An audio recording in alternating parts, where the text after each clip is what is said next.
তাফসীর পেশ করবেন আমার শ্রদ্ধেয় ওস্তাদ জনাব আলহাজ হাফেজ মাওলানা মোহাম্মদ আবুল হাশেম জমিরি, সাবেক সিনিয়র মুহাদ্দিস, নানুপুর আরবি বিশ্ববিদ্যালয় চট্টগ্রাম ও শাইখুল হাদিস এবং শিক্ষা পরিচালক পঞ্চনীল রহমানিয়া নুরুল উলুম জমিরিয়া আরবি বিশ্ববিদ্যালয় পঞ্চগড়।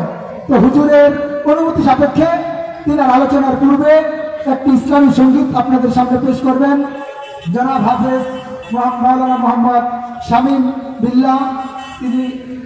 তিনি একটি ইসলামী সঙ্গীত পরিবেশন করবেন, তারপরেই উস্তাদে মোহতারাম হুজুর আলোচনা পেশ করবেন ইনশাআল্লাহ। আসসালামু আলাইকুম ওয়া রাহমাতুল্লাহি ওয়া বারাকাতুহু। আওয়াজটা কম হয়ে গেল না? বেশি আওয়াজ দিতে হবে, আমরা হলাম মুসলমান, ঠিক কিনা? আমি আপনাদের সামনে পরিবেশন করব মৃত্যু নিয়ে। পৃথিবীর জমিন থেকে আমাদের সবাই একদিন চলে যেতে হবে, ঠিক কিনা? আল্লাহ তাআলার বক্তব্য, পৃথিবীর প্রতিটি প্রাণীকে মৃত্যুর স্বাদ গ্রহণ করতে হবে। We have to go back to Allah. আমাদেরকে ফিরে যেতে হবে কোথায়? আমাদেরকে সবাইকে চলে যেতে হবে আল্লাহ তাআলার কাছে, জান্নাত কিংবা জাহান্নামে। তো মৃত্যু নিয়ে একটি মর্মের সঙ্গীত আপনাদেরকে পরিবেশন করবো ইনশাআল্লাহ। তোমার গুনাহ দিন ফুরাইয়া যাবে, গুনাহ দিন ফুরাইয়া যাবে, যৌবনে লাগবে ভাটি। ওই যে দেখো ডাকিতেছে তোমায় কবরের মাটি, ঠিক কিনা? ওই যে দেখো ডাকিতেছে তোমায় কবরের মাটি। তোমার গুনাহ দিন ফুরাইয়া যাবে, গুনাহ দিন ফুরাইয়া যাবে, যৌবনে লাগবে ভাটি। ওই যে দেখো ডাকিতেছে তোমায় কবরের মাটি। ওই যে দেখো ডাকিতেছে তোমায় কবরের মাটি। সন্ধ্যার আগে যেদিন ডুবিবে বেলা,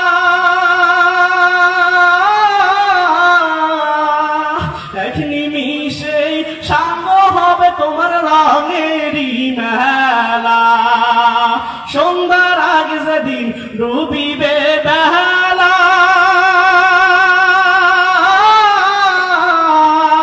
এক নিমিষেই সাঙ্গ হবে তোমার রঙেরই মেলা। কার দিবা তুমি জোরে থামো, কার দিবা তুমি জোরে থামো, কার মাথায় ভাঙবা লাঠি। ওই যে দেখো ডাকিতেছে তোমায় কবরের মাটি। ওই যে দেখো ডাকিতেছে তোমায় কবরের মাটি। খবর পেলে আসবে আত্মীয় স্বজন,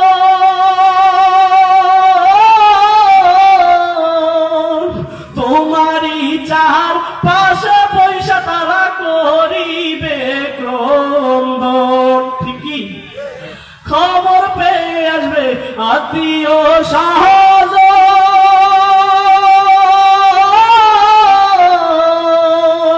তোমারই চার পাশে পয়সা তারা করিবে ক্রন্দন।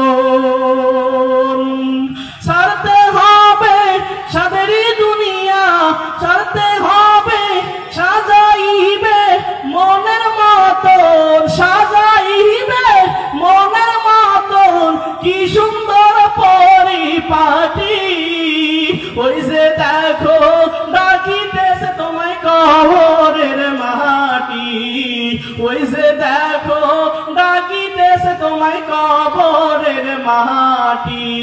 তোমার গুনাহ দিন ফুরাইয়া যাবে, যৌবনে লাগবে ভাটি।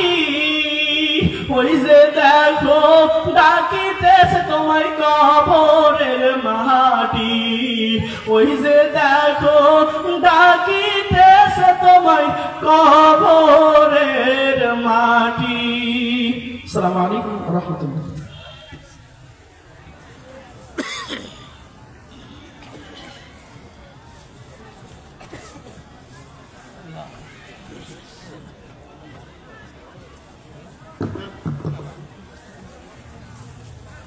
السلام عليكم ورحمة الله وبركاته.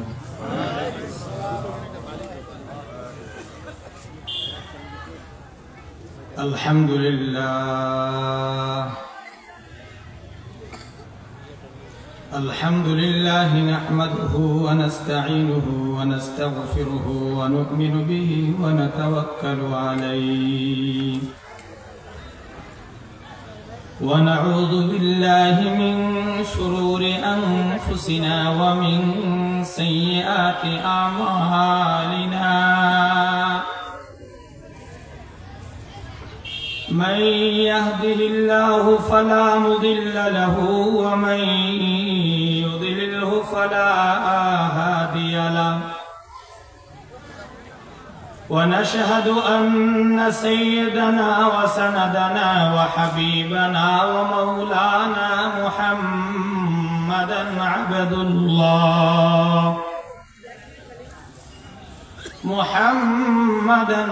الله ورسوله صلى الله تعالى عليه وعلى آله صلاة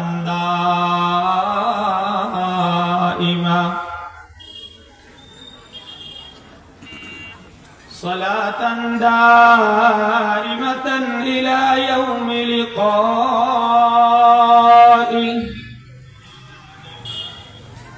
الذين هم خلاصة العرب الأربعة وخير الخلائق بعد الأنبياء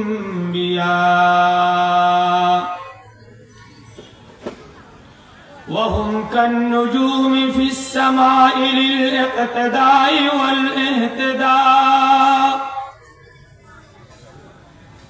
ومفاتيح الرحمة ومسابيح الغرل اللهم صل على محمد وعلى آل محمد كما صليت على إبراهيم وعلى آل إبراهيم إنك حميد مجيد اللهم بارك على محمد وعلى آل محمد كما باركت على إبراهيم وعلى آل إبراهيم إنك حميد مجيد أما بعد فقد قال الله تعالى في كلامه المجيد والفرقان الحميد أعوذ بالله من الشيطان الرجيم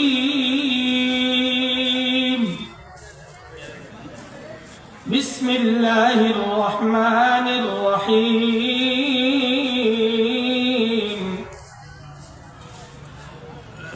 ولقد علمتم الذين اعتدوا منكم في السبت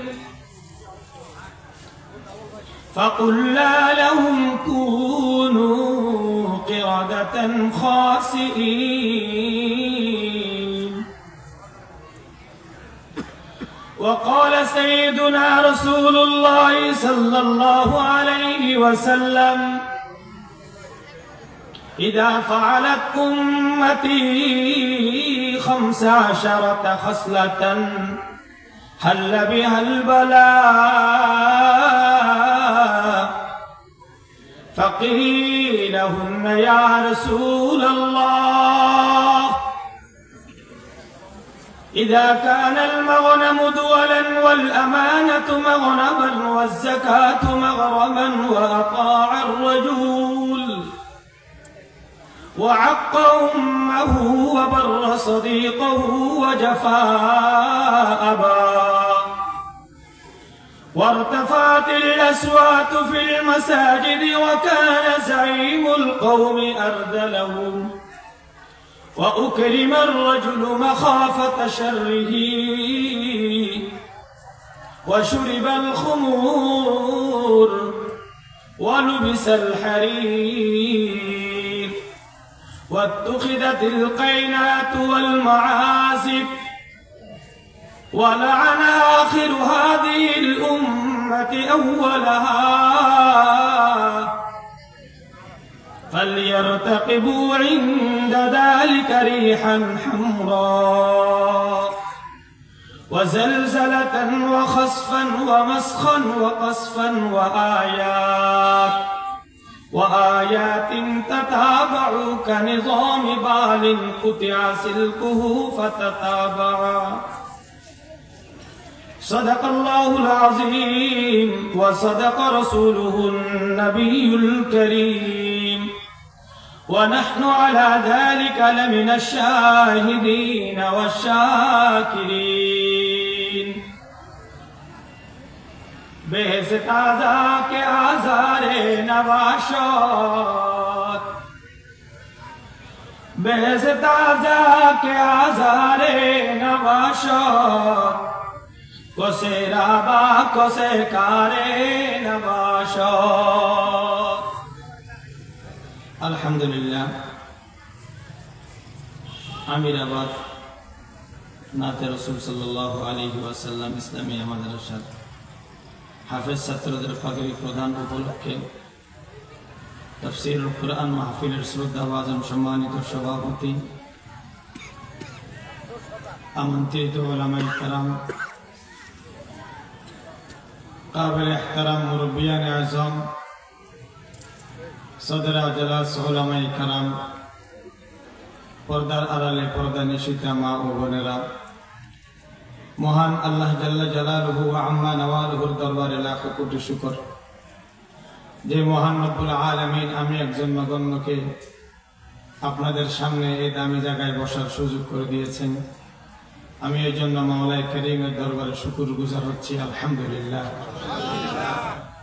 আমরা সকলে মাওলাই কারীমের দরবারে শুকরগুজার হই যে মাওলা আমাদেরকে তৌফিক দিয়েছেন এই তাফসীরুল কুরআন মাহফিলে আসবার বসবার জন্য এইজন্য এবার আমরা সকলে কালিমাতে শুকর আদায় করি সকলে বলি আলহামদুলিল্লাহ সাথে সাথে সরকার দো জাহান তাজদার রিসালাত মুহাম্মদুর রাসূলুল্লাহ সাল্লাল্লাহু আলাইহি ওয়াসাল্লামের প্রতি আমরা সকলে হৃদয় ভরা ভক্তি নিয়ে ভালোবাসা নিয়ে শ্রদ্ধা নিয়ে দরুদ ও সালাম প্রেরণ করি সকলে বলি সাল্লাল্লাহু আলাইহি ওয়াসাল্লাম আসলে আমাদের মুরব্বিরা বলেন লিকুল্লি ফামদিন নিজাল প্রত্যেক বিষয়ের মানুষ আলাদা আলাদা রয়েছে আপনি ইঞ্জিনিয়ারকে যদি কামার বলে যে ভাই এটা সর্বনিম্ন কাজ একটা হাতুড়া বানান অথবা একটা দা আমাকে বানিয়ে দেন ইঞ্জিনিয়ার কোনোদিন দা বানায় দিতে পারবে না আবার যদি ইঞ্জিনিয়ার বলে ভাই আমি তো কলম ঘুরাইলাম আপনিও কলমটা ঘুরাই একটা প্ল্যানিং তৈরি করে দেন কামারকে যদি বলে কামার বলবে এটা আমার জীবনও সম্ভব না ঠিক কিনা তাহলে ইঞ্জিনিয়ার কামারের কাজ পারে না কামার ইঞ্জিনিয়ারের কাজ পারে না আল্লাহ বলেন কোরআনে ওয়াজআলনাকুম শুউবান ওয়া ক্বাবাইলা লিতাআরাফু আমি আল্লাহ দুনিয়ার জমিনে মানুষদেরকে শ্রেণী বিন্যাস করে আমি মানুষদেরকে পাঠিয়েছি কাউকে মুসি কাউকে মেসি কাউকে উপরের মর্যাদায় কাউকে নিম্ন মর্যাদায় কাউকে আলেম কাউকে বা ছাত্র কাউকে বা দোকানদার কাউকে বা খেলোয়াড় এক একজনকে আল্লাহ এক একটা কাজ দিয়ে দুনিয়ার জমিনে পাঠিয়েছেন এজন্য মুহতারাম হাজিরিন আমি অন্য বক্তার মতো আমি আপনাদেরকে হাসাইয়া কান্দাইয়া মাতাইয়া আমি পারবো না আমি এগুলা পারি না এজন্য আপনাদের থেকে আমি প্রথমেই ক্ষমা চেয়ে নিচ্ছি আমাকে মানুষের দাওয়াত দেয় কেন দেয় আমি এটাও জানি না আমার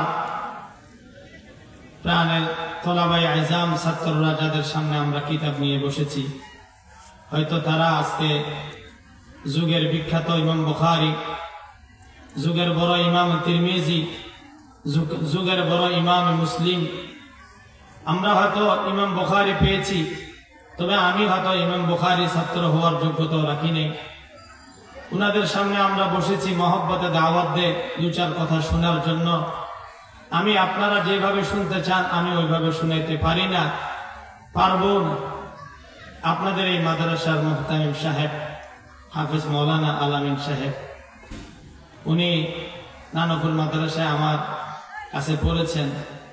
লেখাপড়ার মধ্যে অত্যন্ত মেধাবী ভালো ছাত্র ছিলেন। যে কোনো সময় কিতাব বুঝাই নেওয়ার জন্য, পরামর্শের জন্য আসতেন। আবার আপনাদের হাফেজ সাহেব, এই যে হাফেজ শাহাদাত সাহেব, উনিও আমার কাছে পড়েছেন।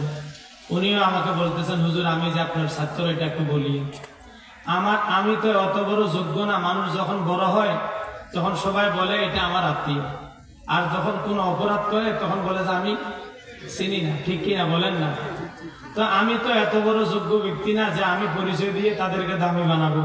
আমি চাচ্ছি যে মৌলানা আলামিন সাহেবের মাধ্যমে আমি দামি হতে, হাফেজ শাহাদাত সাহেবের মাধ্যমে আমি চাচ্ছি যে আমি দামি হতে। আপনাদের এলাকার বড় দামি বড় হাফেজ সাহেব, শাহাদাত সাহেব, মৌলানা আলামিন সাহেব, উনারা বড় বড় আলেম। উনাদের সামনে আমি বসছি, এটা আমি আপনাদের সামনে বললাম। উনারা অনেক বড় আলেম। উনাদের সাথে যদি আপনারা একটু সহযোগিতা করেন, দেখবেন ইনশাআল্লাহ আপনারা যতটুকু চান নাই তার থেকেও বেশি আপনাদেরকে দিবে ইনশাআল্লাহ। আল্লাহ সবার দ্বারা কাজ নেয় না, কিছু কাজের জন্য মানুষ আল্লাহ নির্বাচন করে নিয়েছেন। তার মধ্যে একজন হলেন মৌলানা আলামিন এবং হাফেজ শাহাদাত। এই জন্য আমরা উনাদের জন্য দোয়া করব, আল্লাহ যেন উনাদের মাধ্যমে আপনাদের এই এলাকার রূপ পরিবর্তন করে, চেহারা পরিবর্তন করে, এবং এই এলাকায় যেন এক ভার্সিটি তাদের মাধ্যমে যেন আল্লাহ তৈরি করে দেয়। আমরা সকলে দোয়া করতে পারবো না ইনশাআল্লাহ? আল্লাহ পাক রব্বুল আলামিন আমাদেরকে সবাইকে দ্বীনের সাথে লেগে থেকে কাজ করার জন্য তৌফিক দান করুক। সকলে বলি আল্লাহুম্মা আমিন। আমি কথা লম্বা করব না, যেহেতু প্রধান বক্তা আছে। আমি যেহেতু বসছি আপনাদের সামনে, আমি কোরআনুল কারীম থেকে 1 নম্বর পারার 9 নম্বর পৃষ্ঠার একটা ছোট আয়াত তেলাওয়াত করছি। এই আয়াতের মধ্যে আল্লাহ কি বলতেছেন এই কথাটা আপনাদেরকে শোনাবো, এবং রাসূল আকরাম সাল্লাল্লাহু আলাইহি ওয়াসাল্লামের অসংখ্য হাদিসে মুবারকা থেকে একখানা হাদিস আপনাদের সামনে তেলাওয়াত করেছি, যে হাদিসটা আমাদের সমাজের জন্য বড় গুরুত্বপূর্ণ। এই হাদিসের মধ্যে আল্লাহ রাসূল সাল্লাল্লাহু আলাইহি ওয়াসাল্লাম আমাদেরকে কি বলতেছেন, এই কয়েকটি কথা বলে আমি শেষ করব ইনশাআল্লাহ। এই আয়াতের মধ্যে আল্লাহ পাক রব্বুল আলামিন বনি ইসরাইল একটা জাতি ছিলেন কিনা জানেন? বলেন না, জোরে বলেন। বনি ইসরাইল একটা জাতি ছিল, যে বনি ইসরাইল সিংহভাগ নবী বনি ইসরাইলের মধ্যে আল্লাহ প্রেরণ করেছিলেন। হযরতে আদম আলাইহিস সালাতু ওয়াস সালামের পরে হযরতে শীশ আলাইহিস সালাম, হযরতে শীশ আলাইহিস সালাতু ওয়াস সালামের পরে হযরতে নূহ আলাইহিস সালাতু ওয়াস সালাম, হযরতে নূহ আলাইহিস সালাতু ওয়াস সালামের পরে কিতাবের নবী হযরতে দাউদ আলাইহিস সালাতু ওয়াস সালাম। হযরতে দাউদ আলাইহিস সালাতু ওয়াস সালাম থেকে নিয়ে শুরু করে হযরতে ঈসা আলাইহিস সালাতু ওয়াস সালাম পর্যন্ত যত আম্বিয়ায়ে কেরাম নবীগণ আসছেন, সমস্ত নবীরা বনি ইসরাইলের নবী ছিলেন। কার নবী? বনি ইসরাইল। বনি ইসরাইলের মূল সূত্র ধারা হলো হযরতে ইব্রাহিম আলাইহিস সালাতু ওয়াস সালাম। হযরত ইব্রাহিম আলাইহিস সালাতু ওয়াস সালামের 2 জন পুত্র ছিলেন। এক পুত্রের নাম হলো ইব্রাহিম, ইসমাইল, আর এক পুত্রের নাম ছিল ইসহাক আলাইহিস সালাতু ওয়াস সালাম। হযরতে ইসমাইল আলাইহিস সালাতু ওয়াস সালামের বংশ থেকে কেবলমাত্র একজন পয়গম্বর এসেছেন, আপনার আমার নবী সাইয়্যিদুনা মুহাম্মদুর রাসূলুল্লাহ সাল্লাল্লাহু আলাইহি ওয়াসাল্লাম। আরেকজন পুত্র হযরতে ইসহাক আলাইহিস সালাতু ওয়াস সালামের উনার নসল থেকে 1,23,000 পয়গম্বর এসেছেন। কত হাজার? বলেন। 1,23,000 পয়গম্বর ইসহাক থেকে নিয়ে শুরু করে নবী ঈসা আলাইহিস সালাতু ওয়াস সালাম পর্যন্ত 1,23,000 নবী আসছেন কেবলমাত্র বনি ইসরাইলকে সংশোধন করার জন্য, ঠিক করার জন্য। এই জন্য এই কোরআনুল কারীমের মধ্যে আল্লাহ পাক রব্বুল আলামিন বনি ইসরাইলের অগণিত অসংখ্য ইতিহাস আমাদের সামনে তুলে ধরছেন। বনি ইসরাইলের ইতিহাসের মধ্য থেকে একটা বড় করুণ এক ইতিহাস আল্লাহ এই আয়াতের মধ্যে তুলে ধরছেন। আল্লাহ কি বলেন? আউযু বিল্লাহি মিনাশ শাইতানির রাজীম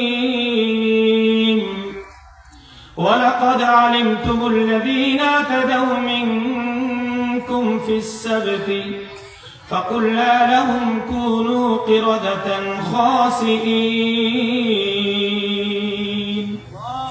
আল্লাহ বলে ওয়ালাকাদ আলিমতুম, ও দুনিয়ার মানুষ তোমরা সকলে জানো, আল্লাযীনা আ'তাদাউ, এমন একটা জাতি ছিল যারা সীমালঙ্ঘন করেছিল। তোমাদের মধ্য থেকে একটা জাতি যারা সীমালঙ্ঘন করেছিল ফিস সাবতি, শনিবারের দিনের ব্যাপারে। কোন দিনের ব্যাপারে বলেন? কোন দিনের ব্যাপারে? শনিবার। শনিবার আল্লাহ বলে শনিবারের দিনের ব্যাপারে তারা বাড়াবাড়ি করার কারণে, অতিরঞ্জিত করার কারণে, সীমালঙ্ঘন করার কারণে আমি আল্লাহ তাদেরকে অভিশাপ দিয়েছিলাম। অভিশাপটা কি? আল্লাহ বলে ফাকুল্না লাহুম কুনু কিরাদাতান খাসিঈন।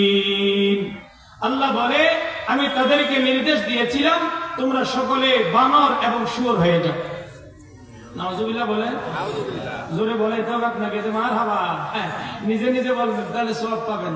বলেন নাউজুবিল্লাহ, বলেন জোরে নাউজুবিল্লাহ। এই আয়াতের ব্যাখ্যা কি বলেন? আমি আপনাদেরকে লম্বা ঘটনার দিকে যাব না, মূল যেটা আমাদের উদ্দেশ্য সেই কথাটা আপনাদেরকে বলতে চাচ্ছি। বলেন তো, শনিবারের দিন আমাদের বর্তমান আমাদের বাংলাদেশে শনিবারের দিন অফিস বন্ধ না? কেন বন্ধ জানেন কেউ? সরকারি বন্ধ। যারা সরকারি চাকরি করে তাদের কাছে প্রশ্ন রাখলাম, কেন বন্ধ আপনারা জানেন? শুক্রবারে কেন বন্ধ? আমাদের মুসলমানের সাপ্তাহিক ইবাদতের দিন, ইবাদতকে লক্ষ্য করে ছুটির দিন ঘোষণা করা হয়েছে। শনিবারে কেন ঘোষণা করলো ছুটির দিন? এটা হলো ইয়াহুদ এবং নাসারা আহলে কিতাবদের তাদের ইবাদতের বড় দিন শনিবার। কোন দিন? শনিবার। বলেন কোন দিন? ইয়াহুদ এবং নাসারা পৃথিবীর মধ্যে পরাশক্তি, ইহুদি এবং নাসারা, এই ইহুদ এবং নাসারা পরাশক্তিওয়ালার ইবাদতের দিন হলো শনিবার। এই জন্য বাংলাদেশ পর্যন্ত ইহুদি এবং নাসারাদের তাদের ইবাদতের জন্য ক্লাস, সরকারি নীতিমালা, সরকারি দায়িত্ব, সরকারি কর্ম বিরতি রেখেছেন শুধুমাত্র তাদের ইবাদতের জন্য। আর বাংলাদেশ যেহেতু মুসলিম কান্ট্রি, মুসলিম অধ্যুষিত এলাকা, এই জন্য মুসলমানদের একদিন ইবাদতের দিন শুক্রবার, এই জন্য 2 দিন বাংলাদেশে বন্ধ। আল্লাহ বলে শনিবারের ব্যাপারে কি সীমালঙ্ঘন করেছিল তারা? আল্লাহ শনিবারের দিনটাকে তাদের জন্য দিয়েছিল তোমরা শুধু ইবাদতেই করবা, অন্য কোন দুনিয়াবি কাজকর্ম করতে পারবে না। বলেন শনিবারে তারা দুনিয়ার কোন কাজকর্ম করতে পারবে না, শুধু কি করবে? তারা বুঝে না আল্লাহর কি করবে? ইবাদত করবে। আচ্ছা বলেন তো, আমরা শুক্রবারে ইবাদত ছাড়া, জুমার নামাজ ব্যতীত আমরা দুনিয়াবি কাজ করি কিনা? বলেন না, জোরে বলেন, করি কিনা? করি। তাহলে আমরা যদি শুক্রবারে দুনিয়াবি কাজকর্ম করার কারণে আমরা যদি বানর শুয়োর না হই, তাহলে বনি ইসরাইলরা শনিবারে তারা দুনিয়াবি কাজকর্ম করার কারণে তাদেরকে আল্লাহ বানর শুয়োর কেন বানাইলো? এটার একটা প্রশ্ন আসে না? কি প্রশ্ন? আমরাও তো দুনিয়ার কাজ করি, আমাদেরকে তো বানর শুয়োর বানাইলো না। তারা শনিবারে তারা ইবাদত ব্যতীত দুনিয়াবি কাজকর্ম লিপ্ত হওয়ার কারণে আল্লাহ তাদেরকে বানর শুয়োর বানাইলো।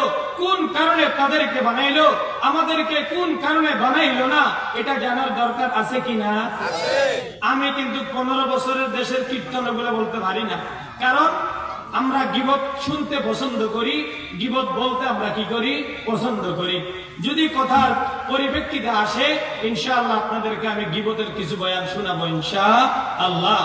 আসেন মুহতারাম হাজিরিন, আল্লাহ পাক রব্বুল আলামিন বনি ইসরাইলকে বলে দিয়েছিল শনিবারে দুনিয়াবি কাজকর্ম করবা না। তবে বনি ইসরাইলদের একটা বড় পেশা ছিল, তারা মৎস্য শিকার করত। কি শিকার করত? মাছ মৎস্য শিকার করত। তার কারণ হলো জর্ডান, ফিলিস্তিন, ইসরায়েল, মিশর এই সমস্ত কান্ট্রিগুলা আরব সাগর এবং সাগরের আশপাশের এলাকা, তাদের একটা বড় একটা পেশা ছিল মাছ শিকার করা। তারা সাগরের মাছ শিকার করে তাদের পরিবার পরিচালনা করত। আল্লাহ পাক রব্বুল আলামিন তাদেরকে বলল, খবরদার, তোমরা শনিবারে মাছ শিকার করতে পারবে না। মাছগুলা আরেক শয়তান, এদেরকে আমি শয়তান বললাম আর কে দুষ্টামি করে, মাছগুলা আরেক দুষ্ট। কেন? এই মাছগুলা শনিবার ছাড়া বাকি সপ্তাহের 6 দিন এরা নদীর উপরে সাগরের উপরে আসে না, দেখা দেয় না। কোথায় থাকে? নিচে, পানির নিচে। বলেন না কোথায়? পানির নিচে। মনোযোগ দিয়ে শুনবেন, পানির নিচে থাকে। শনিবার আসলে করে কি, সবগুলো উপরে ভাসে। শীতকালে পুকুরে মাছ ভাসে না, এরকম ভাসে। বনি ইসরাইলরা বলে, হায় রে মাছ, সারা সপ্তাহ তোমাদের পিছনে আমরা দৌড়াই, কিন্তু তোমাদেরকে পাই না। শনিবারে আল্লাহ মাছ ধরার জন্য নিষেধ করছে, আর তোমরা দেখি এই দিন আমাদের পিছনে পিছনে ঘুরো। এর কারণটা তো বুঝে আসে না। আল্লাহ পাক রব্বুল আলামিন তৎকালীন জমানার হযরত দাউদ নবী, ওনার কণ্ঠের মধ্যে এই পরিমাণ মায়া আল্লাহ দিয়েছিলেন। আল্লাহ বলে, আমি যখন কিয়ামতের ময়দানে আল্লাহ এরকম মাহফিল ব্যবস্থা করবে মুসলমানদের সাথে সাক্ষাৎ করার জন্য, দিদারের জন্য, তখন আল্লাহ এই মাহফিলের মধ্যে সমস্ত মুসলমানদেরকে নিয়ে আল্লাহ আসনে বসবেন, আরেক চেয়ারে কুরসিতে নবী মুহাম্মদুর রাসূলুল্লাহ বসবেন। বলেন সুবহানাল্লাহ। তো নবী মুহাম্মদুর রাসূলুল্লাহ যখন সাহাবায়ে কেরামদেরকে গল্প শুনাইতেছে, ও আমার সাহাবারা, এভাবে আমি চেয়ারে বসবো, আল্লাহ আমার পাশে থাকবে, আর সেদিন সারা দুনিয়ার সমস্ত মুসলমানরা আমাদেরকে দেখবে, আল্লাহর দিদার লাভ করবে।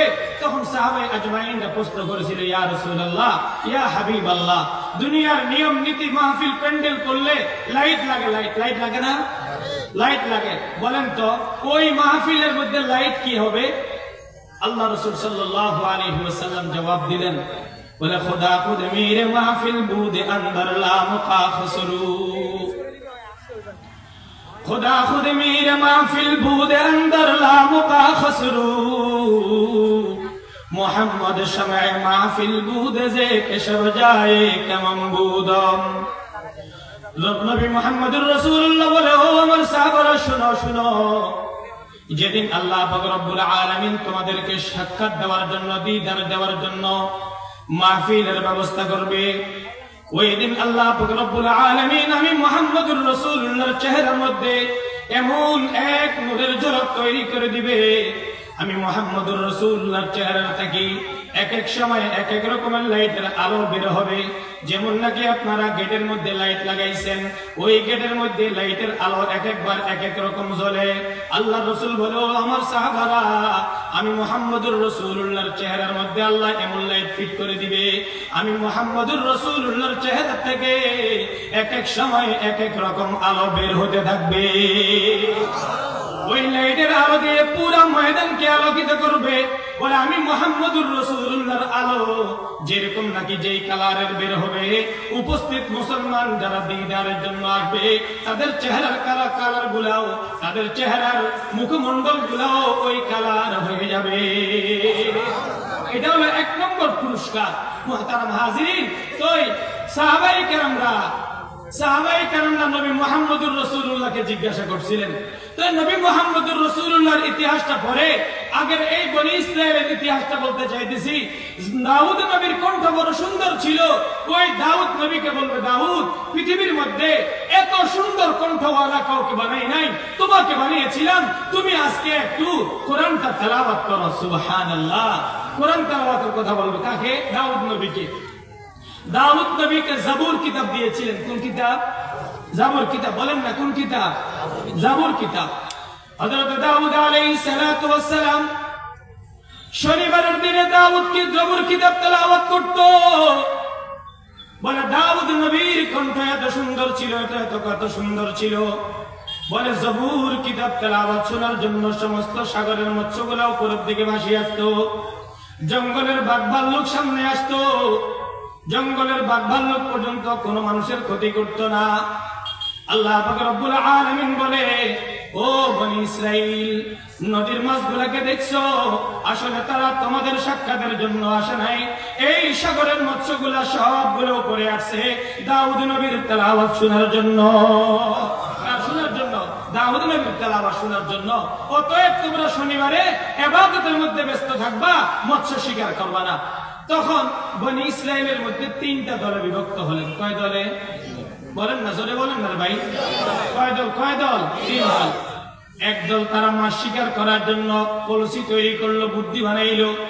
আরেক দল তারা বলে আমরা মাছ শিকার করব না। হযরতে মূসা আলাইহিস সালাতু ওয়াস সালাম, হযরতে দাউদ নবীকে আল্লাহ নিষেধ করে দিয়েছে, ও বনি ইসরাইল, তোমরা শনিবারের ব্যাপারে সতর্ক থাকবা, মৎস্য শিকার করবা না। এই জন্য আমরা মাছ শিকার করতে পারবো না। আরেকটা দল বলতেছে, তো তোমরা মাছ শিকার করবো না, ভালো কথা, তো তোমরা ওদেরকে মানা করতেছো না কেন? বলে আমরা মানাও করবো না, মাছও শিকার করবো না। দল কটা হলো? 3টা। একদল মাছ শিকার করে, আরেক দল করে না, আরেক দল যারা মাছ শিকার করে ওদেরকে বাধা দেয়, এবং যারা কিছু বলে না ওদেরকে বলার জন্য বলে। কটা দল হইল? 3 দল। তাদেরকে যখন এত মানা করার পরও শুনলো না, এবার আল্লাহ পাক রব্বুল আলামিন তাদেরকে বললেন, নির্দেশ দিলেন, কুনু কিরাদাতান খাসিইন। আল্লাহ পাক রব্বুল আলামিন রাগান্বিত হয়ে বলে, ও বনি ইসরাইল, আমি তোমাদেরকে নিষেধ করেছিলাম শনিবারের ব্যাপারে তোমরা মৎস্য শিকার করিও না, কিন্তু আমি আল্লাহকে তোমরা বৃদ্ধাঙ্গুল দেখাইলা।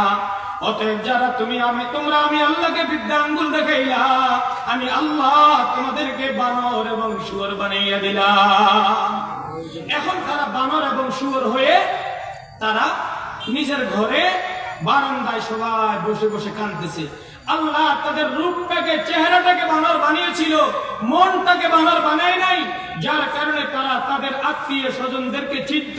তাফসীরের কিতাবের মধ্যে আসছে, ওই যারা মৎস্য শিকারকারী, ওরা দিন সকাল 8টা হলো, 9টা হলো, 10টা হলো, তারা ঘর থেকে বের হয় না কেন? এবার যারা বাধা প্রদান করত, ওরা বলে, কিরে তারা আজকে বের হচ্ছে না কেন? তাদের বাড়িতে গিয়ে দেখে তারা সবাই বানর এবং শুয়োর হয়ে বসে আছে, বসে বসে কাঁদতেছে। এই নিষেধ করেওয়ালা ভাইরা যখন তাদের বাড়িতে গেল, বানর এবং শুয়োর গুলা তাদের কাছে এসে তাদের পায়ে ধরে চোখের পানি ছাড়ে, কিন্তু জবানে কোনো কথা বলতে পারে না, কারণ বানর এবং শুয়োর হলো বেজবান মাখলুক।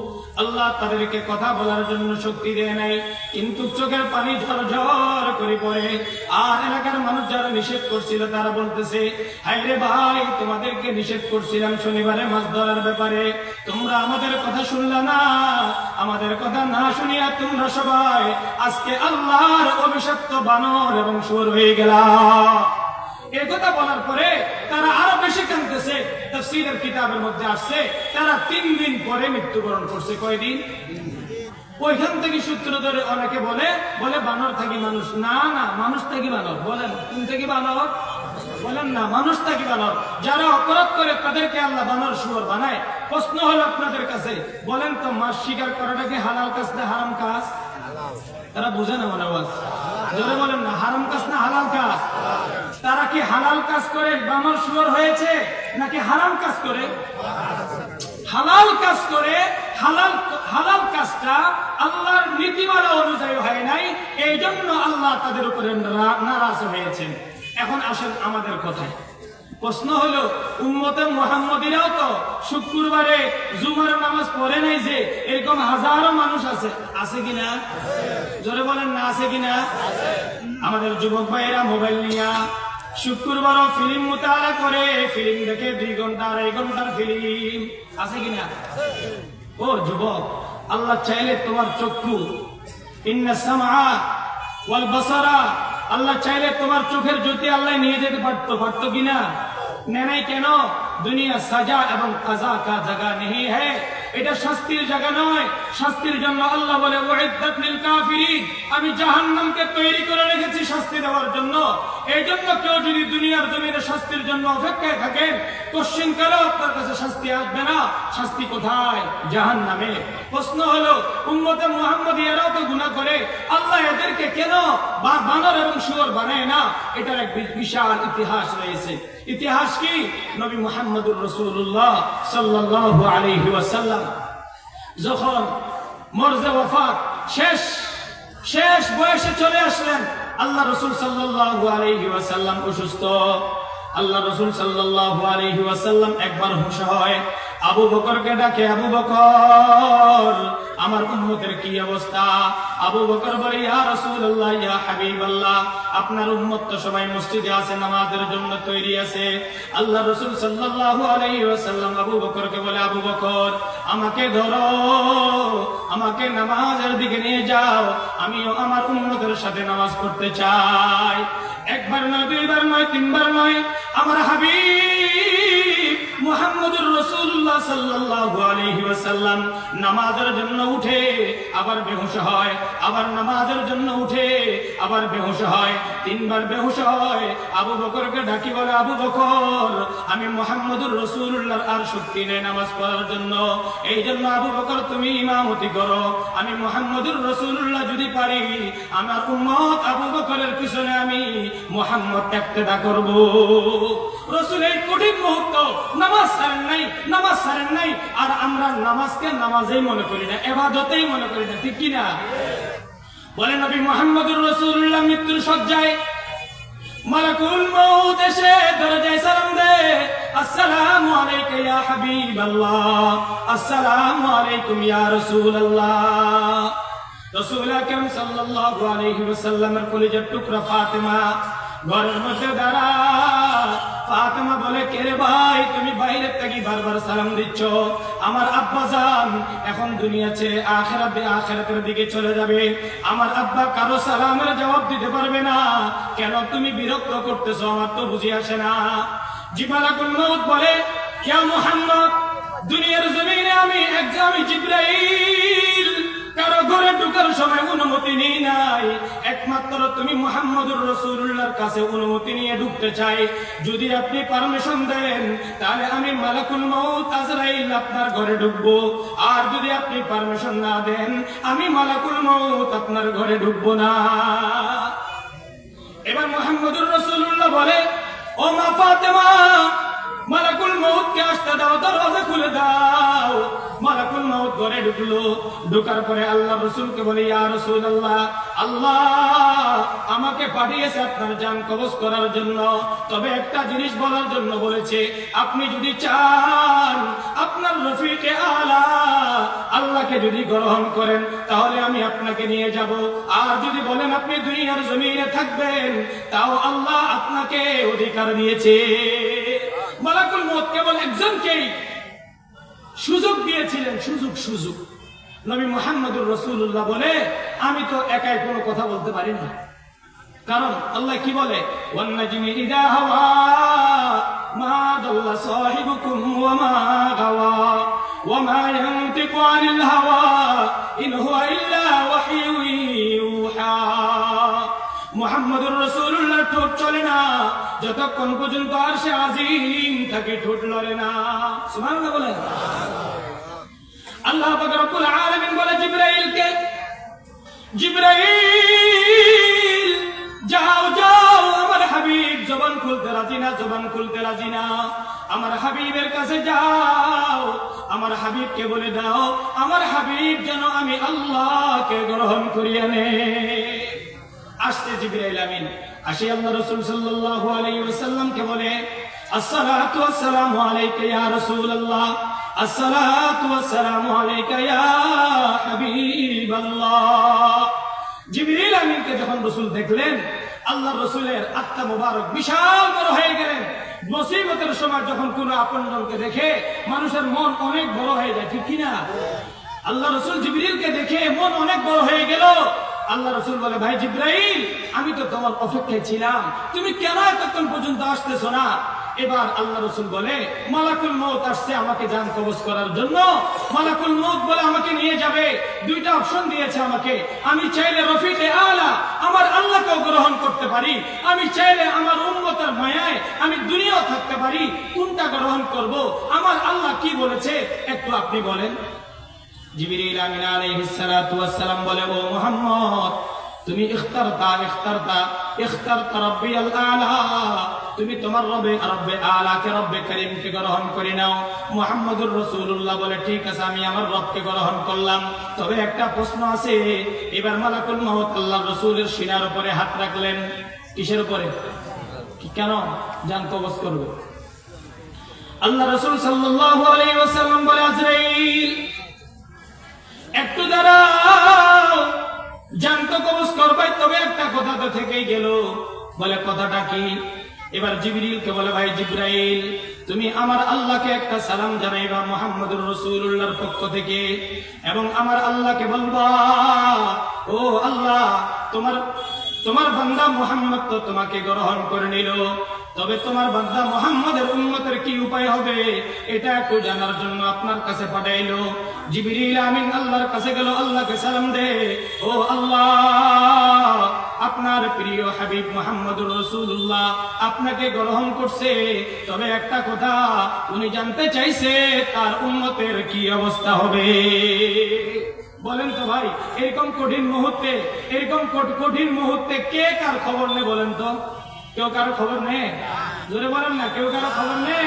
নবী আমাদের জন্য খবর নিতেছে। এবার আল্লাহ পাক রব্বুল আলামিন বলে, জিবরাইল যাও, আমার হাবিবকে বলো, আমার হাবিবের উম্মতের দায়িত্ব আমি আল্লাহ নিয়ে নিলাম। মুহাম্মদুর রাসূলুল্লাহ বলে, ও আল্লাহ, বনি ইসরাইলের মধ্যে তুমি মানুষদেরকে বানর শুয়োর বানাইছিলা, ও আল্লাহ, তোমার কাছে আমার একটা আবদার। বলে, তুমি আমার উম্মতের কোন উম্মতকে যেন বানর শুয়োর না বানাও। আমার উম্মতের জন্য বড় মায়া হয়, যে উম্মতের জন্য তায়েফের জমিন আমি মুহাম্মদ মাতা শহীদ করে দিলাম। আমার শরীরের মধ্যে কাফেররা পাথর নিক্ষেপ করেছিল, আমি আমার উম্মতের জন্য বদদুয়া করি নাই। আসমানের ফেরেশতা আসছিল, জাহান্নামের ফেরেশতা আসছিল, আসার পরে বলে, মুহাম্মদ তুমি একবার বলো, এই তায়েফবাসীকে তায়েফের পাহাড় দিয়ে চেপে আমরা তাদেরকে ধ্বংস করে দিব। আল্লাহ রাসূল সাল্লাল্লাহু আলাইহি ওয়াসাল্লাম বলে, আল্লাহুম্মা ইহদিনাস সিরাতাল মুস্তাকিম। আল্লাহ, আমার এই উম্মতরা বুঝে নাই আল্লাহ, তারা যদি বুঝতো, তারা যদি আমি মুহাম্মদকে চিনতো, কোনদিন তারা আমার উপরে গায়ে হাত দিত না। এবার আল্লাহ রাসূল সাল্লাল্লাহু আলাইহি ওয়াসাল্লাম দোয়া করেন, বলে, তায়েফ কে শরীরুন জাহালত সে জাফাকি, ताइफ के शरीरून जहालत से जफा की, इस जोर जफा ही की आवाज तूने दुआ की। रसूल हाथ तुले दुआ करे, আমার উম্মত বুঝে নাই আল্লাহর কি নীলা খেলা।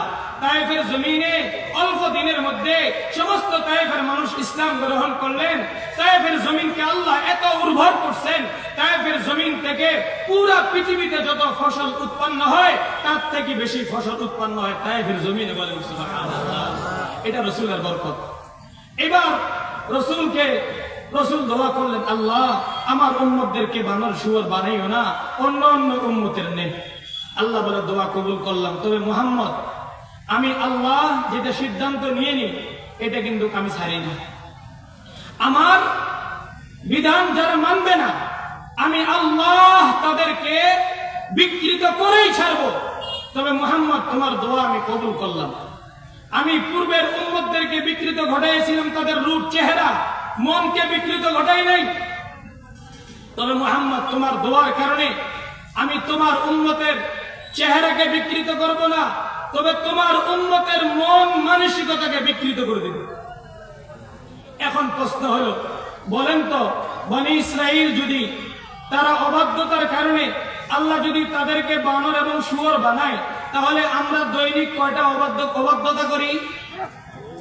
বলেন না, জোরে বলেন। আল্লাহ পাক রব্বুল আলামিন বলে, ও দুনিয়ার মানুষ, আমি তোমাদের জন্য সরকারে দুজান মুহাম্মদুর রাসূলুল্লাহ পাঠাইলাম। আমার হাবিব মুহাম্মদুর রাসূলুল্লাহর আদর্শ তোমাদের জন্য শরীয়ত। মুহাম্মদুর রাসূলুল্লাহ কিভাবে ঘুমাইতেন, মুহাম্মদুর রাসূলুল্লাহ কিভাবে ঘুম থেকে উঠতেন, মুহাম্মদুর রাসূলুল্লাহ ঘুম থেকে উঠার পরে কি করতেন, মুহাম্মদুর রাসূলুল্লাহ সূর্য উঠার পরে কি করতেন, মুহাম্মদুর রাসূলুল্লাহ সূর্য উদিত উপরে উঠার পরে কি করতেন, মুহাম্মদুর রাসূলুল্লাহ সূর্য ডুবার সময় কি করতেন, মুহাম্মদুর রাসূলুল্লাহ রাতের বেলা ঘুম যাওয়ার সময় কি করতেন। বলে আমার হাবিব মুহাম্মদুর রাসূলুল্লাহর 24 ঘন্টার কর্মসূচি যত কাজ আছে আমি সবগুলা তোমাদের জন্য সুন্নাত বানিয়ে দিলাম। সুন্নাত মানে আদত, অভ্যাস, অভ্যাসে পরিণত করা। আমরা মনে করছিলাম সুন্নাত মানে একটা আমল, না, সুন্নাতের আরেক অর্থ হলো আদত, অভ্যাস বানিয়ে নেওয়া। মুহাম্মদের চরিত্রই চরিত্রবান হওয়া, এটা প্রত্যেক উম্মতে মুহাম্মদের জন্য ফরজ। বলেন সুবহানাল্লাহ। বলে মুহাম্মদুর রাসূলুল্লাহ কি করত? মুহাম্মদুর রাসূলুল্লাহ যখন রাত 3টা বাজতো আর দেরি করত না। আল্লাহ পাক রব্বুল আলামিন বলে ইয়া আইয়ুহাল মুসাম্মিল কুমিল লাইলা ইল্লা কলিলা। ও মুহাম্মদ, রাতের বেলা উঠো, কিছুক্ষণ সময় তুমি আল্লাহর দরবারে সময় লাগাও, কিয়ামুল লাইল করো, কিয়ামুল লাইল করো। এই উম্মতের জন্য কিয়ামুল লাইল এটা আমাদের জন্য বড় জরুরি, বড় জরুরি। বুখারী শরীফের মধ্যে হাদিস আছে, আল্লাহ পাক রব্বুল আলামিন বলে আল্লাহর কাছে 4টি জিনিস বড় দামি। 1 নম্বরে আতাইমুত তুআম, গরীবদেরকে খানা খাওয়ানো, অভাবীদেরকে অভাব দূর করা। 2 নম্বর আফসুস সালাম, মানুষদেরকে দেখলে সালাম দেওয়া। 3 নম্বর ওয়াসিলুল আরহাম, যাদের মাঝে সম্পর্ক নাই সম্পর্ক জোড়াইয়া নেওয়া। 4 নম্বর ওয়াসাল্লু বিল্লাইল ওয়ান নাসু নিয়াম, যখন সারা দুনিয়ার সমস্ত মানুষ ঘুমের ঘরে থাকে আল্লাহ বলে ও বান্দা, ওই সময় যদি কেউ দাঁড়াইয়া আমি আল্লাহর কুদরতি কদমে একটা সিজদা দিতে পারো, আমি আল্লাহ তোমার জীবনের সব মুশকিলাত আমি আসান করে দিব। মুহাম্মদুর রাসূলুল্লাহ তাহাজ্জুদের নামাজ আদায় করত। তাহাজ্জুদের নামাজ আদায় করার পরে জিকির আদায় করত, জিকির আদায় করত। আল্লাহ বলে ইয়া আইয়ুহাল্লাযীনা আমানু যিকুরুল্লাহ যিকরান কাসীরা, বেশি বেশি করে জিকির করার জন্য বলছে। আমরা ঘুম থেকে উঠা থেকে নিয়ে শুরু করে আমরা ঘুম যাওয়া পর্যন্ত সুন্নাত তো দূরের কথা, আমরা নিজেকে অভ্যাস বানানো তো দূরের কথা, আমরা ফরজগুলা পর্যন্ত আদায় করি না, ঠিক কিনা? এই জন্য ওলামায়ে কেরামরা যখন বলে ভাই নামাজের জন্য আসো, তখন তারা বলে ও মৌলভী যা যা তোর কাজ তুই কর, আমাকে বুঝাইতে হবে না। আছে কিনা? এক সাইডে জোরে বলেন না, আছে কিনা? আল্লাহ পাক রব্বুল আলামিন তাদের জন্য 6 নম্বর পারার মধ্যে এলান করে দেয় তাদের কি অবস্থা হবে। আল্লাহ পাক রব্বুল আলামিন বলে ওয়া রাফানা ফাওকাহুমুত তুর বিমিসাকিহিম ওয়া কুল্লা লাহুম উদখুলুল বাব সুজ্জাদান ওয়া কুল্লা লাহুম লা তা'দু ফিস সাবতি ওয়া আখাযনা মিনহুম মিসাকান গালিযা। আল্লাহ বলে যারা আমার অনুগত্য করবে না, আমার হাবিবের অনুসরণ যারা করবে না, আমি আল্লাহ তাদের উপরে গজব নাযিল করব। গজব, নাউযুবিল্লাহ বলে কি নাযিল করবে বলেন না? গজব। শয়তানকে যখন জান্নাত থেকে বের করে দিল তখন শয়তান আল্লাহর কাছে ওয়াদা করেছিল। শয়তান বলে আল্লাহ তুমি তো আমাকে বের করে দিলা, তবে আমাকে একটা কাজ করেন, আপনি আমাকে একটা সুযোগ দেন, সুবিধা দেন, যাতে করে আমি আপনার উম্মতদেরকে ভালোভাবে গোমরা করতে পারি। আল্লাহ বলে শয়তান কি পরিমাণ শক্তি চাচ্ছ গোমরা করার জন্য? শয়তান বলল তোমার যে পরিমাণ কুদরত চলে ওই পরিমাণ দুনিয়ার মধ্যে আমাকেও শক্তি দাও। শয়তানকে আল্লাহ বলল ঠিক আছে শয়তান, তোমাকে শক্তি দিলাম, রোগে রোগে শিরায় শিরায় চলার মতো তোমাকে আমি কি দিলাম? শক্তি দিলাম। তখন শয়তান আল্লাহকে বলেছিল 5 নম্বর পারা 16 নম্বর পৃষ্ঠার মধ্যে আল্লাহ বলেন ওয়ালা উদিল্লান্নাহুম ওয়ালা উমান্নিয়ান্নাহুম ওয়ালা আমুরান্নাহুম ফালা ইউরাত্তিকুন্না আযানাল আনআম। শয়তান বলে আল্লাহ আমি তোমার বান্দাদেরকে, অসংখ্য বান্দাদেরকে গোমরা করব, গোমরা গোমরা। ওয়ালা উদিল্লান্নাহুম, পথভ্রষ্ট করব। কি বলে জানেন? ওয়ালা উমান্নিয়ান্নাহুম, তাদের মনের মধ্যে দুনিয়ার লোভ লালুস আমি তার দিলের মধ্যে তৈরি করে দিব। তাকে বলবো এই এখন সব দোকান বন্ধ, তুই দোকানটা খোলা রাখ, এখন অনেক মানুষ আসবে, নামাজের সময় দোকান বন্ধ, মানুষ পাবে না, দোকান পাবে না, তুমি তোমার দোকানটা খোলা রাখো। আরে নামাজটা আজকে না পড়লা না আর কি, কালকে পড়বা, জোহর তো আছে তোমার জন্য, জুমা না পারলে কি করবা, জোহর করবা। এইভাবে শয়তান আপনাকে ওয়াসওয়াসা দিয়ে মনের মধ্যে খায়েশাত তৈরি করবে। বলে টাকা দিয়ে কি করবা, বলে একটা গাড়ি কিনবো, বলে টাকা দিয়ে কি করবা, বিশাল বড় একটা বাড়ি করবো, বলে টাকা দিয়ে কি করবা, বলে বিদেশে ঘুরবো, আমাকে মানুষ অনেক ফেমাস মনে করবে। শয়তান আপনার মনের মধ্যে কুবৃত্তি এগুলা তৈরি করতে থাকবে। আর কি করবে, আর কি করবে, শয়তান আপনাকে ধোঁকা দিবে, ওয়াদা দিবে, ইয়াইদুহুম ওয়া ইউমান্নিহিম, তোমাকে বলবে এই কাজটা করো, তুমি দুনিয়ার মধ্যে বিশাল বড় ধনী হয়ে যাবে। ইয়াইদুহুম ওয়া ইউমান্নিহিম, শয়তান আপনাকে ওয়াদা দিবে আর এইভাবে আপনাকে দুনিয়ার লোভ দেখাইতে থাকবে। আল্লাহ কি বলে, ওয়া মা ইয়াইদুহুমুশ শাইতান, এই বান্দা শুন, শয়তানের এই ওয়াদায় পা দিবা না। শয়তানের এই ওয়াদা যদি ধরো তাহলে ইল্লা গুরুরা, ধোঁকা ছাড়া কোনো কিছু পাবা না। বলো, ধোঁকা ছাড়া কোনো কিছু পাবা না। রাতের বেলা আপনি স্বপ্ন দেখলেন, স্বপ্ন কি দেখছেন, দেখতেছেন আপনার মাথার উপরে একজন একটা বিশাল বড় টাকার বস্তা দিয়ে দিল, টাকার বস্তাটা নিয়ে আপনি হাঁটতেছেন, হঠাৎ করে উজুট খেয়ে পড়ে গেলেন, টাকার বস্তাটা একদিকে, আপনি আরেকদিকে, ঘুম ভাঙ্গার পরে এই টাকার বস্তা কি ভাবা যায়, বুঝেন না, পাওয়া যায়? আল্লাহ বলে শয়তান তোমাকে এরকম ওয়াসওয়াসা দিবে, ওয়ালা উমান্নিয়ান্নাহুম ওয়ালা আমরান্নাহুম, তোমাকে নির্দেশ দিবে, তোমাকে শয়তান ওয়াদা দিবে। আল্লাহ বলে এগুলা ওয়াদা না, প্রতিশ্রুতি না। আল্লাহ বলে ওয়া মা ইয়াইদুহুমুশ শাইতান ইল্লা গুরুরা, এটা ধোঁকা, ধোঁকা, ধোঁকা। এই দুনিয়ার চাকচিক্যে যারা পড়লো তারা ধোঁকার মধ্যে পড়ছে। আল্লাহ বলে যারা ধোঁকায় পড়লো তাদের জন্য জাহান্নাম ছাড়া আর কোনো কিছুই হবে না। আমি আপনাদেরকে গজল শুনাইয়া আপনাদের মন জিন্দা করতে পারবো না, কোরআনের আয়াতগুলো পড়ে আপনাদেরকে আমি একটু মন জিন্দা করতে পারি। আল্লাহ বলে লা ইয়াগুররান্নাকা তাকাল্লুবুল লাযীনা কাফারু ফিল বিলাদ। আল্লাহ মুহাম্মদুর রাসূলুল্লাহকে বলে, আপনাকে আমাকে নয়, মুহাম্মদুর রাসূলুল্লাহ সাল্লাল্লাহু আলাইহি ওয়াসাল্লামের ঈমান আমার মতো আপনার মতো কচু পাতার পানির ঈমান না। আল্লাহর রাসূলকে আল্লাহ বলে লা ইয়াগুররান্না, ও মুহাম্মদ তোমাকে যেন ধোঁকা দিতে না পারে। লা ইয়াগুররান্নাকা তাকাল্লুবুল লাযীনা কাফারু ফিল বিলাদ। কাফেরদের বিশাল বিশাল গাড়ি দেখবা, কাফেরদের বিশাল বিশাল বড় বাড়ি দেখবা, যারা নামাজ পড়ে না তাদের অনেক বড় গাড়ি দেখবা, যারা মসজিদে যায় না তাদের বিশাল বড় সম্পদ দেখবা। এই সম্পদের দিকে লোভ করিও না। আল্লাহ বলে এই দুনিয়া ক্ষণস্থায়ী, এই দুনিয়ার কোনো কাজে আসবে না। বাদশাহ হারুনুর রশিদ রাহমাতুল্লাহি আলাইহি মৃত্যুর সময় যখন আসলো, খাদেমকে বলে, ও খাদেম শুনো, আমার জানাজায় যখন তুমি তোমরা নিয়ে যাইবা, বলে আমার হাত দুটাকে কাফনের বাইরে বের করে দিবা। কাফনের বাইরে কি করে দিবা, বের করে দিবা। কারণ কি, বলে কারণ কেউ জিজ্ঞাসা করিও না। মৃত্যুবরণ করলো খলিফা হারুন রশিদ, অর্ধ পৃথিবীর শাসক ছিলেন খলিফা হারুন রশিদ। এই হারুন রশিদ মৃত্যুর পরে হাত দণ্ডা বের করে দিয়েছে। এক শ্রেণীর মানুষ বলে, হাই রে বাদশাহ, জীবিত থাকা অবস্থায় ট্যাক্স খাইলি, মরার পরও দেখি ট্যাক্স চাইতেছ।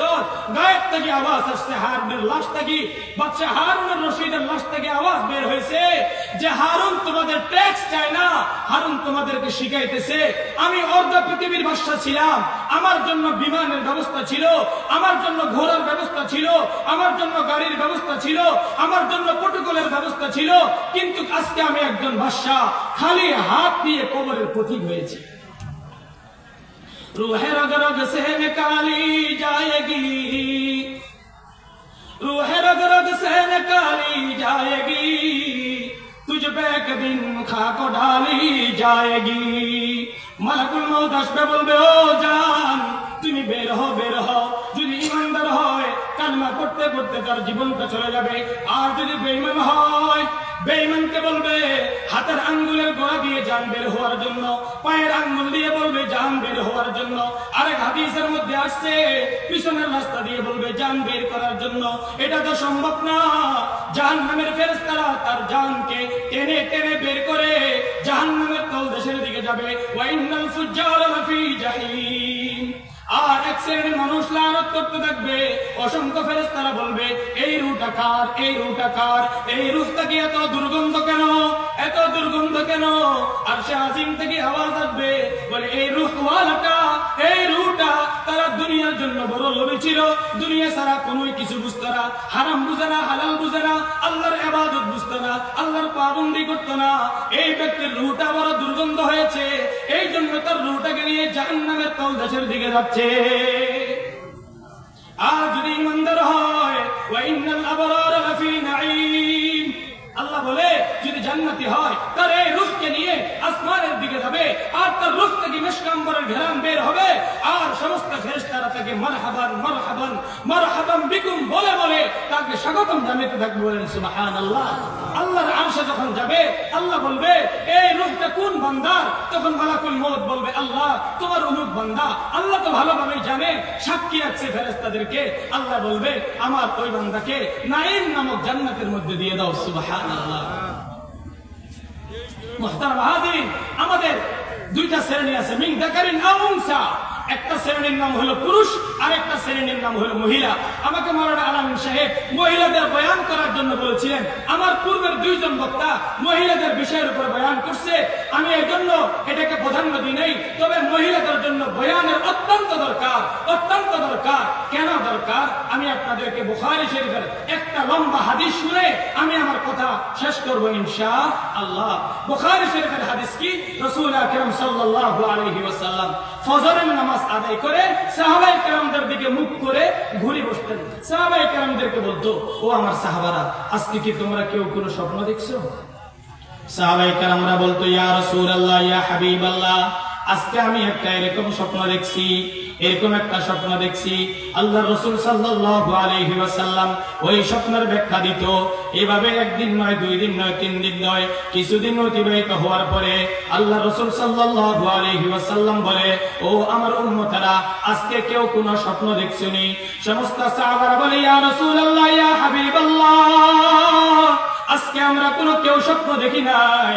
আল্লাহ রাসূল সাল্লাল্লাহু আলাইহি ওয়াসাল্লাম বলে, উম্মত, ও আমার কলিজার টুকরা সাহাবায়ে আজমাইনরা শুনো, আজকে আমি মুহাম্মদুর রাসূলুল্লাহ একটা স্বপ্ন দেখছি, যেই স্বপ্নটা আমি তোমাদেরকে বলতে চাই।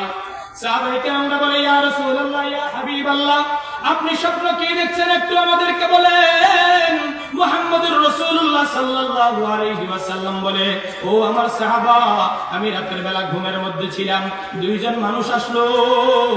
দুইজন মানুষ আসিয়া আমার দুইজনে দুইটা হাত ধরলো, আমাকে ঘুম থেকে উঠাইলো। ঘুম থেকে উঠানোর পরে একটা পুণ্যভূমি, একটা পবিত্র আল আরদুল মুকাদ্দাসা পুণ্যভূমির দিকে নিয়ে গেল। জমিনের মধ্যে আমি হাঁটা শুরু করলাম। হাঁটতে হাঁটতে হাঁটতে হাঁটতে কিছু দূর যখন সামনে গেলাম, সামনে যাওয়ার পরে দেখি একজন মানুষ দাঁড়িয়ে আছে, আর একজন মানুষ বসে আছে। একজন মানুষ বলেন না দাঁড়িয়ে আছে, আর একজন কি আছে? বসে আছে।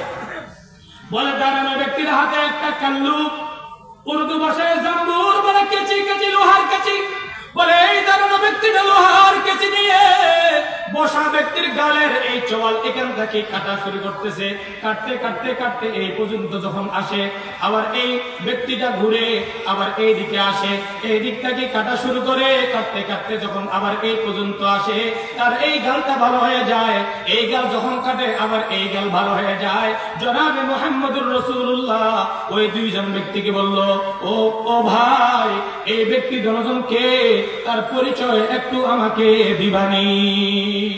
ওই দুই ফেরেশতা বলে, ওই দুই ব্যক্তি বলে, ইয়া মুহাম্মদ, ইজাব ইজাব, চলো চলো, সামনে চলো, সামনে চলো, এখানে দাঁড়ানোর সুযোগ নাই, সামনে চলেন। সামনে কিছু দূর যাওয়ার পরে দেখে আরেকজন ব্যক্তি শুয়ে আছে উবুর হয়ে, আরেকজন ব্যক্তি দাঁড়িয়ে আছে। দাঁড়ান্ত ব্যক্তির হাতের মধ্যে বিশাল বড় একটা পাথর। ওই পাথরটা দিয়ে ওই ঘুমন্ত ব্যক্তির মাথার উপরে মারে। বলে ওই পাথরটা মারার সাথে সাথে যে ব্যক্তিটা শোয়া অবস্থায় আছে তার মাথাটা রুটির মতো চেপ্টা হয়ে যায়, আর এই পাথরটা বহু দূরে ছিটকে চলে যায়। এই পাথরটা আনার জন্য যখন যায়, পাথরটা নিয়ে আসতে না আসতে ওই ঘুমন্ত ব্যক্তির মাথাটা আবার আগের মতো হয়ে যায়। এইভাবে একবার নয়, দুইবার নয়, চলতে আছে চলতে আছে। মুহাম্মদুর রাসূলুল্লাহ বলে, ও ভাই, এই ব্যক্তিটাকে একটু আমাকে বলো না। ওই দুই ব্যক্তি বলে, মুহাম্মদ আগে চলেন, আগে চলেন। মুহাম্মদুর রাসূলুল্লাহ আগে গেল।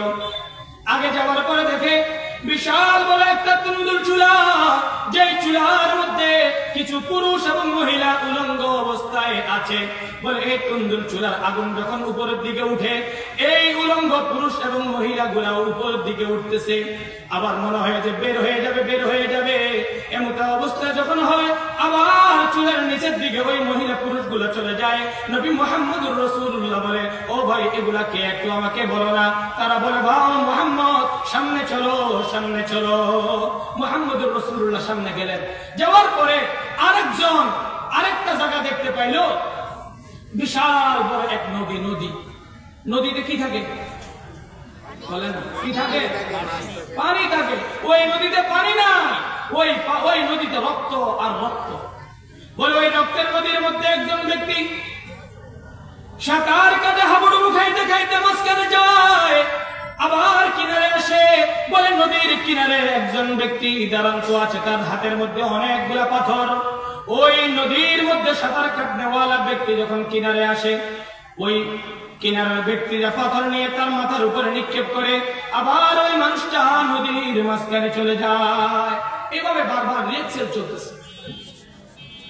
আল্লাহ রাসূল সাল্লাল্লাহু আলাইহি ওয়াসাল্লাম জিজ্ঞাসা করলেন, ও ভাই এরা কে, এরা কে, একটু আমাকে বলেন এরা কে?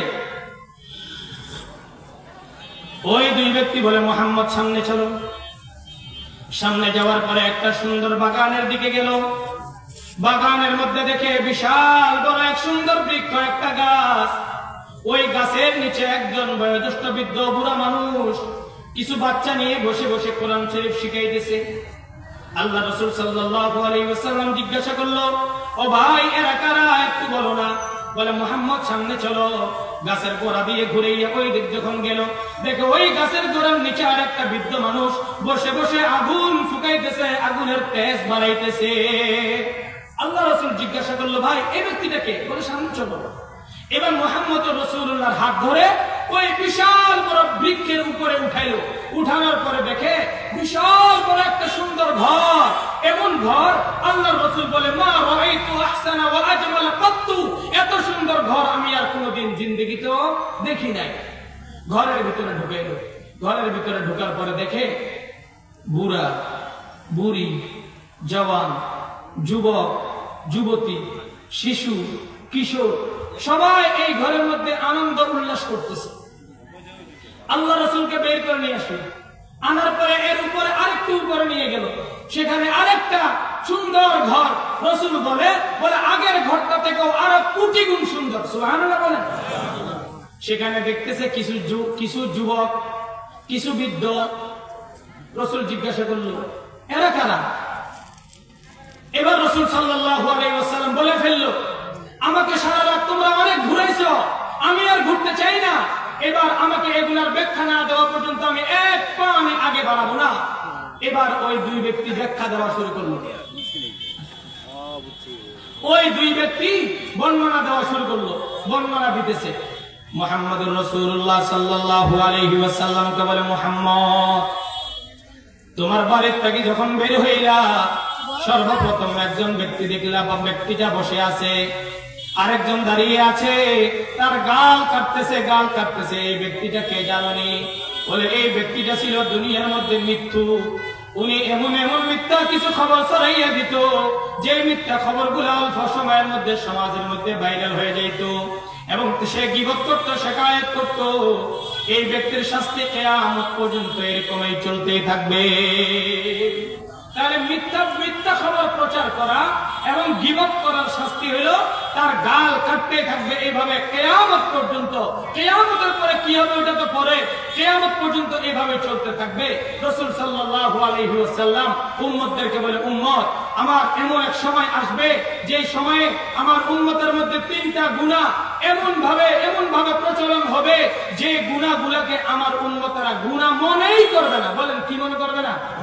জোরে বলেন না, কি মনে করবে না? তিনটা গুনাহ। কয়টা? গণেন, একটা একটা ধরে নেন, মা বোনদেরকে বলছি ধরেন, আপনাদেরও এগুলা। এক নম্বরে হলো গীবত করা, এক নম্বরে। 2 নম্বরে তোহমত, অপবাদ দেওয়া। 3 নম্বর জন, ধারণা করা। কি করা? কয়টা গুনাহ বললাম বলেন? 1 নম্বরে গীবত, 2 নম্বরে অপবাদ, 3 নম্বরে ধারণা। কয়টা বলেন না? জোরে বলেন না ভাই। এক নম্বরে কি বললাম? গীবত। 2 নম্বরে অপবাদ। 3 নম্বরে ধারণা। এই 3টা গুনার কি কি শাস্তি দেখেন। আল্লাহ রাসূল সাল্লাল্লাহু আলাইহি ওয়াসাল্লাম বলে, সমাজের মধ্যে গীবত করতেছি আমরা। চা দোকানে বসেন একজন আরেকজনের বিরুদ্ধে, মাদ্রাসার টেবিলের মধ্যে বসলে একজন আরেকজনের বিরুদ্ধে, মসজিদের চেয়ারে বসলে একজন আরেকজনের বিরুদ্ধে, বলি কিনা আমরা? বলেন না? গীবত কাকে বলে? গীবত বলা হয়, মনে করেন আমি চুরি করছি, আমার কথা বলছি, আপনাদের কথা বললে মন খারাপ করবেন আবার। আমি চুরি করছি, চুরি করার পরে আমি ধরা খাইলাম, এই খবরটা আমি নাই, আমি এই বাজারে নাই, আপনারা বললেন শুনছেন কি বলে উন্মুক্ত ঘটনা ঘটাই দিছে আমার বিরুদ্ধে, আপনারা বল এই কথাগুলো বাস্তব, আপনারা এগুলো প্রচার করলেন, আমার অনুপস্থিতিতে প্রচার করাকে বলা হয় গীবত। বলেন, আরেকজনের অনুপস্থিতিতে তার দোষ চর্চা করার নাম কি? গীবত। দোষ আছে কি নাই? বলেন না, দোষ আছে। তার অনুপস্থিতিতে গীবত, দোষ চর্চা করার নাম হলো গীবত। আল্লাহ রাসূল বলে, আল গীবাতু আশাদ্দু মিনাজ জিনা। বলেন, আল গীবাতু আশাদ্দু মিনাজ জিনা। আচ্ছা, আমি যদি আজকে জিনা করি, আমাকে আপনারা ছাড় দিবেন? বলেন না ভাই। আমি যদি জিনা করি আজকে কারোর সাথে, আপনারা আমাকে ছেড়ে দিবেন? হয়তো ফাঁসি ঝুলাবেন।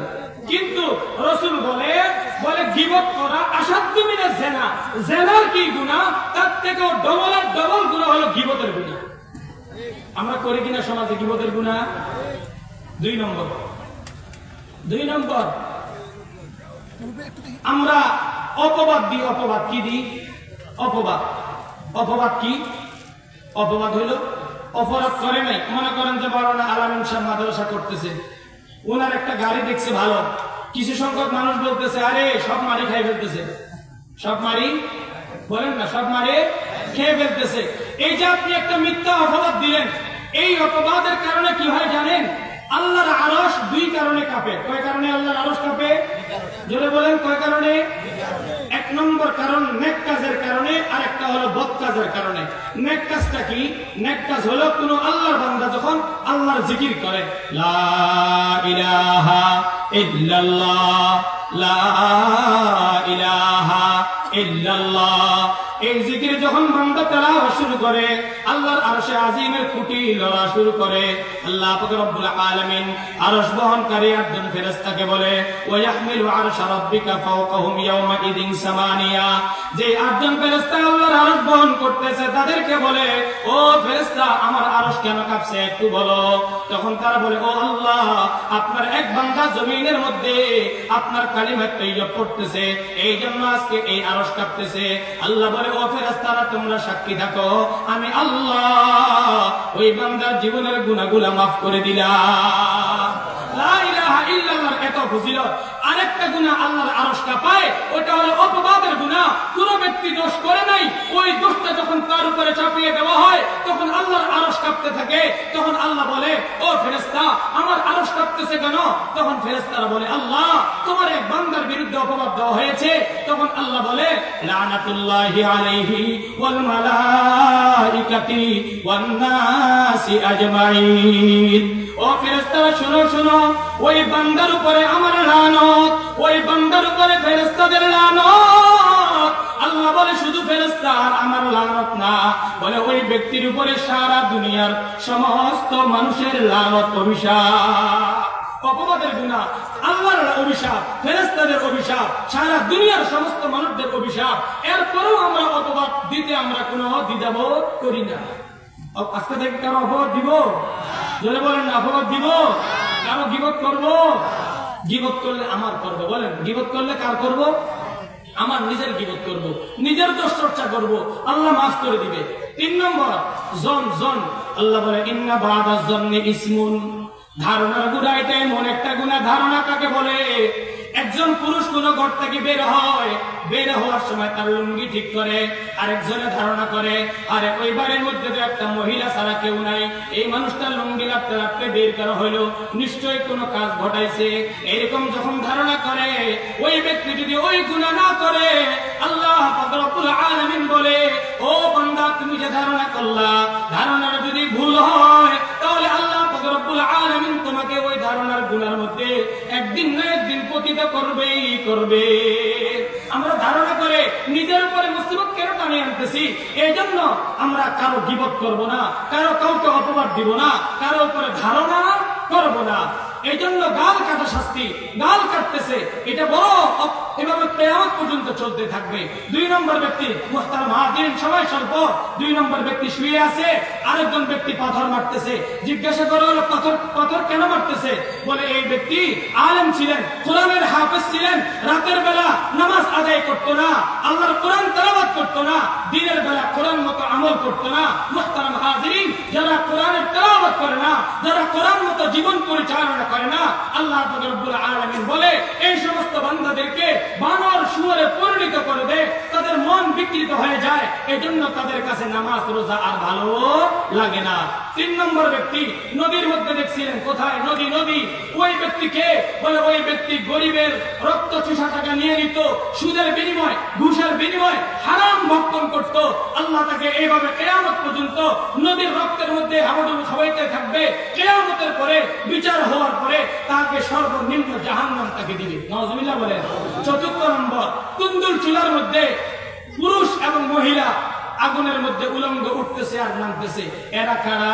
রসুলকে বলল মুহাম্মদ, এরা ওই সমস্ত পুরুষ মহিলা যারা পরকিয়া করত, যারা নিজের স্ত্রীকে রেখে অন্যের স্ত্রীর সাথে মেলামেশা করত, ওই সমস্ত পুরুষ যারা নিজের স্ত্রীকে বাদ দিয়ে আরেকজন স্ত্রীর সাথে মেলামেশা করত, আর ওই সমস্ত মহিলা যারা নিজের স্বামী বাদ দিয়ে অন্য স্বামীর সাথে মেলামেশা করত, ওই সমস্ত মহিলা পুরুষদেরকে কিয়ামত পর্যন্ত এইভাবে শাস্তি দিতেই থাকবে। হাদিসের মধ্যে আরো আসছে, এক শ্রেণীর মহিলার জিহ্বার মধ্যে লাগাম লাগাইয়া ঝুলন্ত অবস্থায় রাসূল দেখেছে, আরেক শ্রেণীর মহিলা তার স্তনের মধ্যে কিলিপ লাগাইয়া তাকে ঝুলাইয়া রাখছে। 6 শ্রেণীর মহিলাকে জাহান্নামে দেখিয়ে আসছে। কয় শ্রেণী? 6 শ্রেণী। মুহতারাম হাজিরিন, আমাদের মধ্যে এই গুনাহগুলো বেশি, আমাদের মধ্যে এই গুনাহগুলো বেশি। এরপরে রাসূল গাছের গোড়ায় গেলেন,